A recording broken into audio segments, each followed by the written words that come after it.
for today, we are reading 1-star reviews of some famous or overhyped books.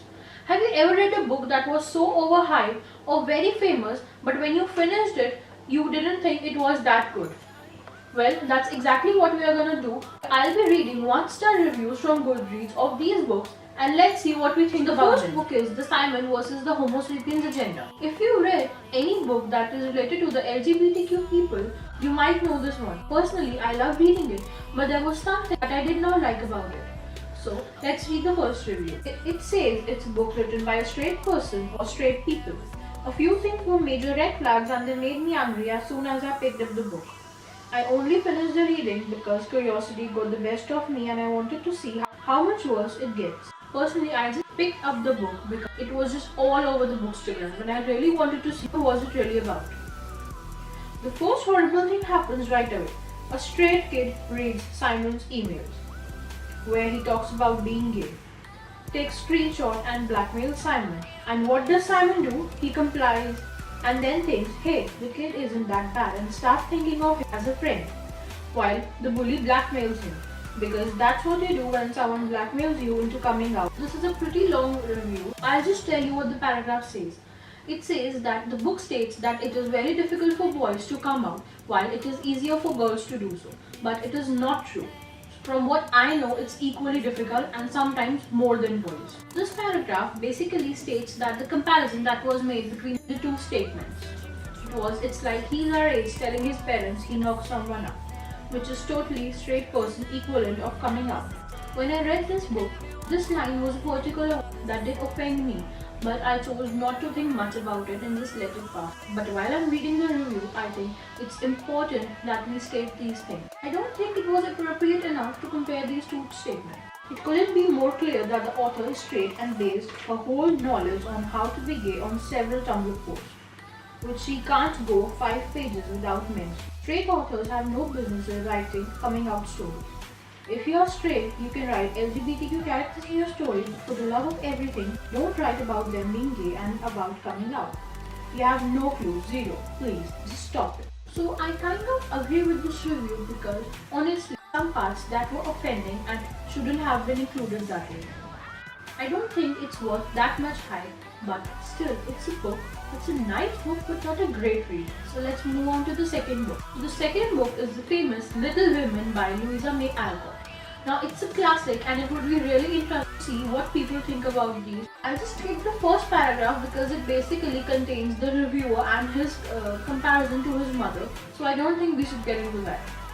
As it is prominently placed on the 1001 books list, I thought I'll give it a go. Man oh man, what an epic snooze fest. Less than 20 pages in, I feel my mind slowly shutting down. Was it through boredom? Entering a diabetic coma because of the saturin overloaded created by the sickly sweet world of Margaret, Jo, Beth and Amy.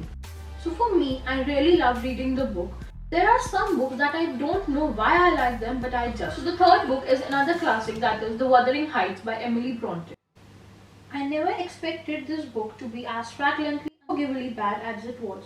To start, Bronte's technical choice of narrating the story of the primary characters by having the housekeeper explain everything to a tenant 20 years after it happened completely kills the suspense and intimacy. The most I can say is that to some extent, this functions as a device to help shroud the story and motives from the reader, but really, at the time, literary technique hadn't quite always gotten around to accepting that omnipotent third-person narrators are allowed. So basically, this person is saying that the housekeeper narrating the story 20 years after it happened kills the fun and the suspense in the book, and that the story sometimes gets confusing who is telling what part. So personally for me, this thing was true. I did get confused many times of who was saying what. Believe me or not, I read the book 3 times, although I liked it after, but it was indeed a confusing one. The sense of place is poorly rendered and almost entirely missing. Great. The mood is great. But ultimately, the most damn thing is that characters are a bunch of immature, insufferable, narcissistic with very little self-respect.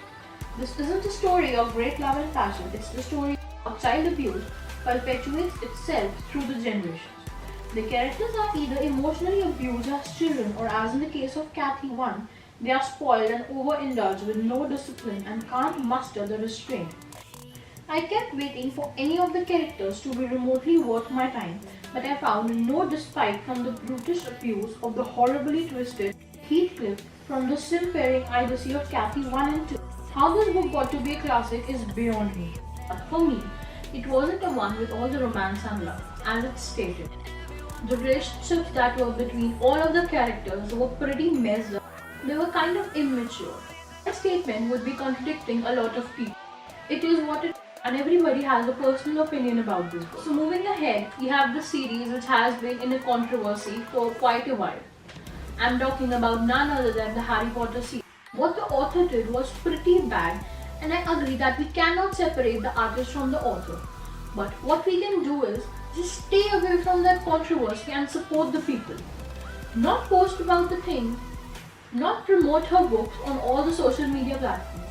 If you want to give it a read, just read it privately. I'm not going to do the whole series, but just the last Harry Potter and the Deathly Hallows, which was one of the most successful books of this series. Okay, so according to the reviewer, the book is predictable. Oh my gosh, they are going to get caught and they barely get away. How many times did that happen? At the wedding, at the cafe, in the woods, and at the Malfoys. At Gringotts, at the ministry, at Godric's Hollow, at Luna's dad's house. Did I miss any? There's a line that says something like, how they managed to escape from such a situation was beyond him.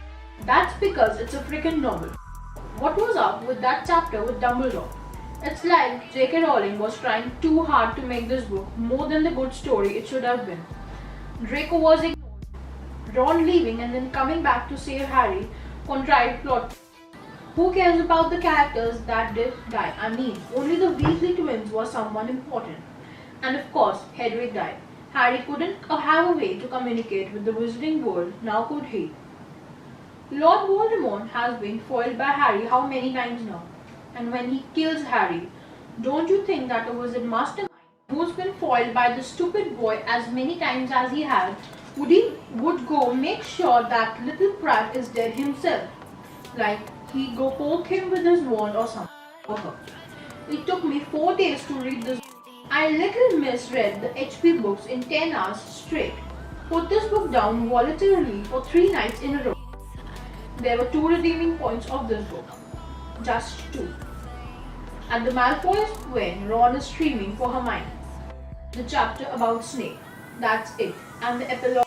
Now, whatever the deal may be with the author, according to me, the book was not that as stated in this review. Firstly, I agree.